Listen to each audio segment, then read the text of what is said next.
After Istanbul, I flew straight to Bangkok. 9 hours later, I landed in the most talked about, wildest city for digital nomads and remote entrepreneurs. And for an entire week, this place was my home. I lived, worked, and explored this massive city. So let me break down Bangkok for you, because if you've never been here, it's easy to land in the wrong spots, eat the wrong food, and waste your time on doing the wrong things. In this video, I'm giving you the real breakdown. Where to stay, what to see, the food, the community, what life is actually like, and of course, the cost of living in Bangkok. If you want to visit Bangkok or just want to know if this city fits your vibe, as a remote worker or entrepreneur, stick around. This might save you a lot of stress. Now,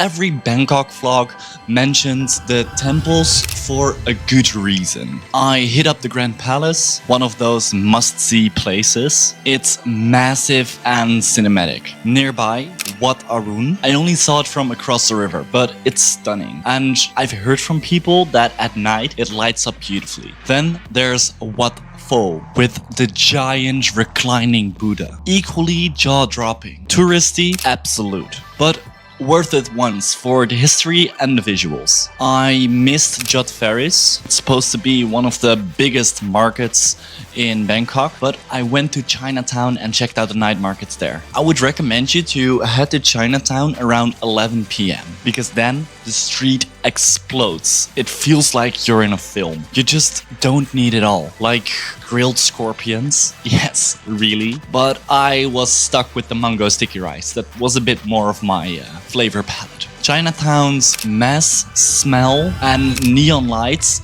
are an experience on itself. Now, Bangkok's skyline at night. My place in Ekkamai came with a rooftop infinity pool, gyms included, but you had views for days. Like the kind of visuals you would also just see in a movie of a massive city from above. And in my personal opinion, it works kind of inspirational. Now, Bangkok, it's massive, and that comes with mega malls. You spend hours indoor shopping, eating, wandering. If you're into sunshine and open streets, the air-conditioned labyrinth is maybe not your vibe, but they're a big part of how people live in Bangkok. They have a really strong inside culture. They literally do everything at the malls. What didn't fit this time? No floating market, no glass-bottomed skyscrapers, water park-topped towers. But that's the beauty of nomad life. You can always come back to tick those boxes off. Because again, Bangkok has this massive mall inside culture. They have the weirdest things inside of the mall, like laser games, trampoline parks, even a water park.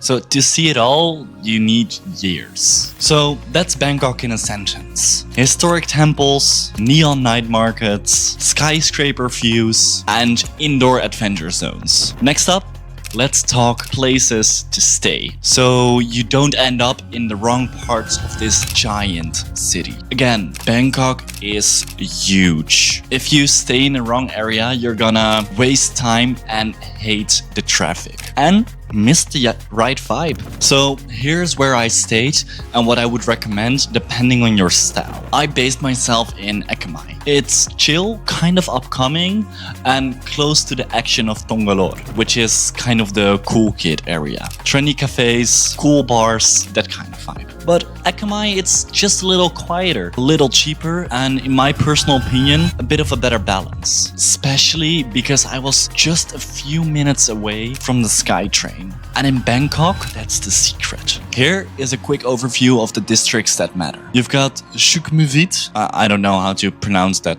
properly. That's where Thonglor and Ekkamai are. Super popular with expats and lots of cafes and co-workings. Then there is Siam and Saturn. Honestly, not that much there. and it's not super well connected unless you're working corporate. Next up, Siam, Pratunam. This is your center of everything area. Massive malls, solid food, and easy access to the BTS SkyTrain and other lines. If it's your first time in Bangkok and you want to be near everything, this might be your move. Then you've got Chinatown, busy, crowded, intense. But if you're into street food, chaos, and old school markets, it might be worth it. But honestly, I wouldn't recommend to stay long term there. And finally, Rattanakosin and Banglamphu. This is the touristy zone. You're close to the Grand Palace, Wat Pho, Koh San Road, but you're pretty disconnected from the rest of the city. So if you only have a few days and just want to see all the classics, stay here. Now, how do you get around? You've got options. Fun, chaotic, and a bit overpriced if you don't haggle. You've got Grab, that's the Uber of Southeast Asia. You can either do a Grab car or a Grab bike, but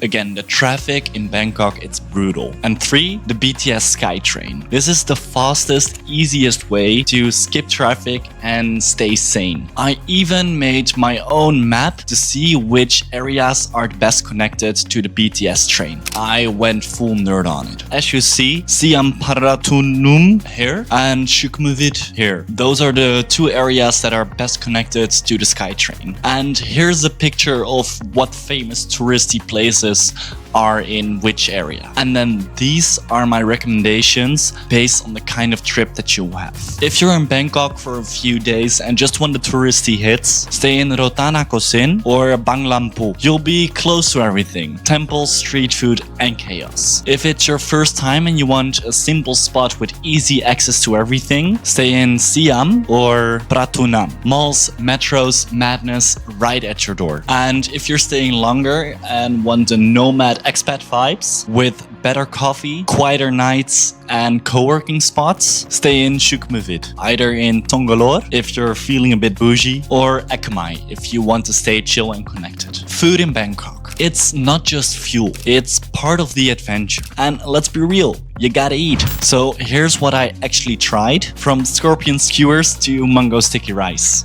Quick confession though, I'm going to cheat a little bit, because after Bangkok I went to Koh Phangan, and that's where I had some of the best Thai food. So I would say subscribe if you don't want to miss out on that video. But back to Bangkok. I had some noodles, some really good sushi, and of course some questionable street food. Here's the rule when you're in Southeast Asia. If it's sitting, you're shitting. If it's moving, you're grooving. And especially when it comes to meat or fish. I would say trust your gut or you will feel it later. The food is solid, just know where you go. Now, let's move on. Let's talk community. Because no matter how cool a city is, if you don't meet people, it will get lonely. So what is it like in Bangkok? I was only there for a week, so I couldn't dive too deep into the community. But I did hit a Nomad meetup. And yeah, I got to meet some good people there, because there's definitely a community in Bangkok. You've got plenty of co-workings and a solid expat scene spread through the city. It's not as automatic as Lisbon with the dozens of meetups and options there, or as organic as in Bali where you just go somewhere and meet people. But if you show up, talk to people, and use tools like Meetup,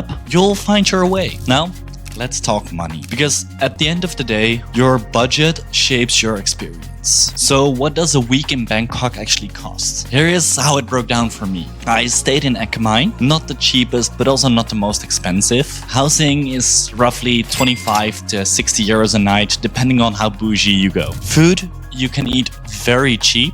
Local street food meals go for 1 to 3 euros, maybe. Sushi or something a bit fancier, it can cost you between 5 euros and 20 euros. Transport, super affordable. The SkyTrain is cheap and fast. A Grab ride just costs you a couple of euros, but you probably hit traffic as well. So I would say 2 and 5, maybe 10 euros for a longer ride. So for 1 week with everything included, including housing, food, and some fun, you're looking roughly between 350 and 600 euros, depending on how you roll. Probably if you stay for a month in Bangkok, it will be a bit cheaper because you can do groceries, maybe you eat out less, and the apartments or your accommodation become cheaper as well. So yeah, it's a pretty affordable city. So is Bangkok worth it as a nomad entrepreneur. Absolutely. It's wild, it's loud, it's a lot. But if you pick the right neighborhood and plan a bit and keep your expectations real, Bangkok delivers. Fast Wi-Fi, great food, tons to see, and low cost of living. Would I stay long term? Yeah, I would try a month. I don't know when.